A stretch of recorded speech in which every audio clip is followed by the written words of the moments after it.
আসসালামু আলাইকুম, কেমন আছেন বন্ধুরা? আজকে আমি আপনাদের একটা গল্প কইয়া শোনামু। গল্পটা কি জানেননি? গল্পটা হইল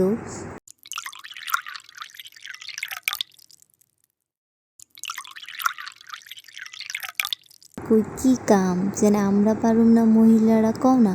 তারপরে কয় তাহলে একটা কাম করো না, সারাদিন একটু চুপ থাইকা দেখাও। ভাই আমি চিন্তা করতেছি সারাদিন তো আমি চুপ থাকতে পারুম না, কি আর করার, মহিলারা সব কামই করতে পারবো কিন্তু সারাদিন তো আর চুপ থাকতে পারবো না। এর লেগেই তো আমি আজকে বানায় রাখতেছি আপনার লেগা চুপ থাকার একটা রেসিপি। সেটা হইল আলু দিয়া চিপ বানামু, বানাইয়া আবার ফের ওইটা শুকাইয়া মুখাইয়া তেলে বাইজে এটারে আমরা খাইয়ালামু। যদি ভালো লাগে অবশ্যই আমার চ্যানেলে লাইক সাবস্ক্রাইব কি ফলো দিয়া রাখবেন। ভালো থাকেন, আল্লাহ হাফেজ।